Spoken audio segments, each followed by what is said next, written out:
eto na rin nga po pala yung aking last part ng aking mini vlog about nga po pala sa aming pagbakasyon sa Sorsogon at inabot nga po pala kami ng 10 days. Kaya naman grabe, sinulit na din nga po pala namin with my family. Dito nga talaga sa lugar na to, kaya naman eto, marami din nga talaga kaming part dito sa lugar ng Sorsogon ang napuntahan. Kaya naman eto nga po palang last part ng aking mini vlog. Eto na din nga talaga yung mga ganap namin with my Hubilia family or sa mga galaan nga talaga for today's video. Kaya kung sa kanin nga talagang gustong mapanood yung kaganapan namin sa last part ng aking mini vlog, eto wala nga po pala akong ibang masasabi kundi pakitapusin naman nga talaga hanggang dulo.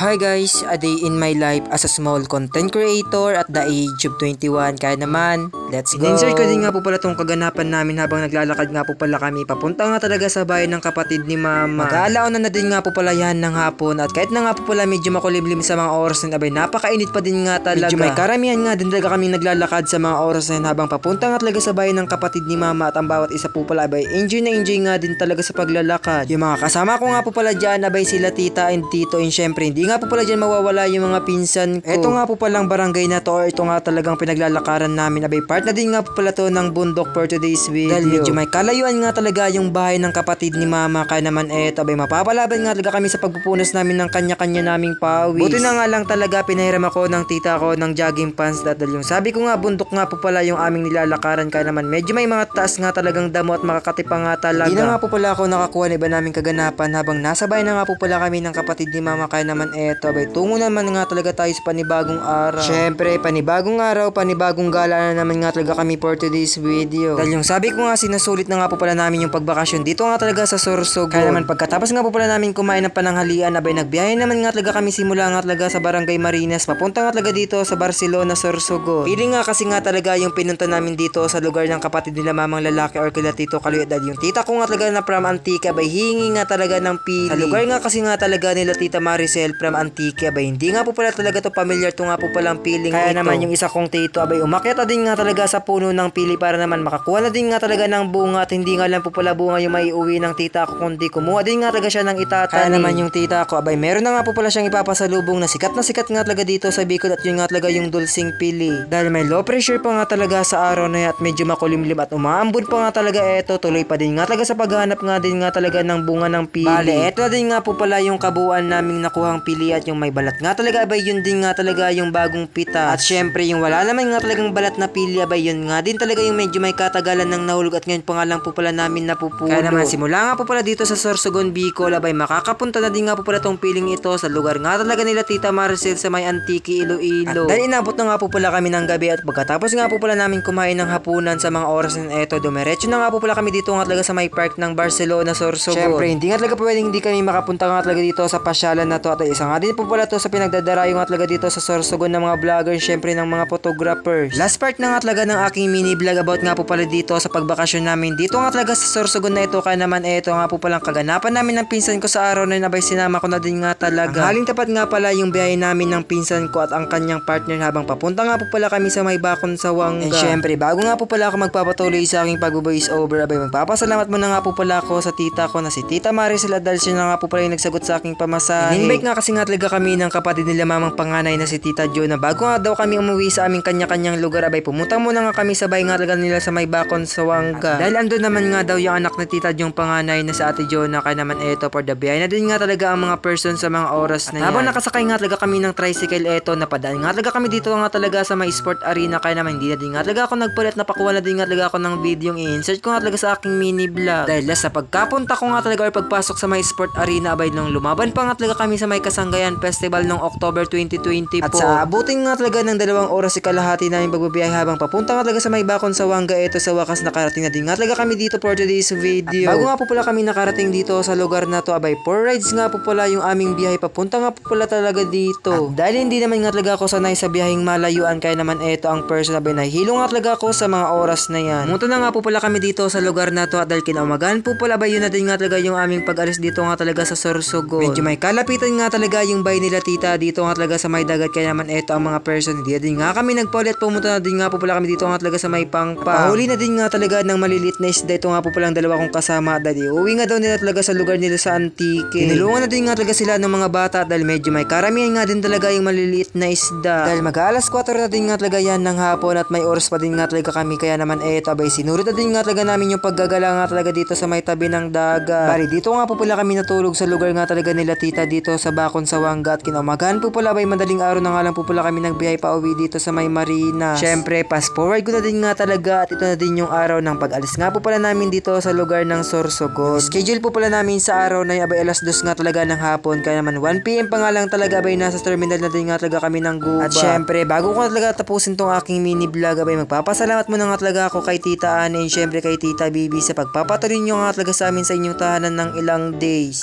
Yun lang. Bye bye.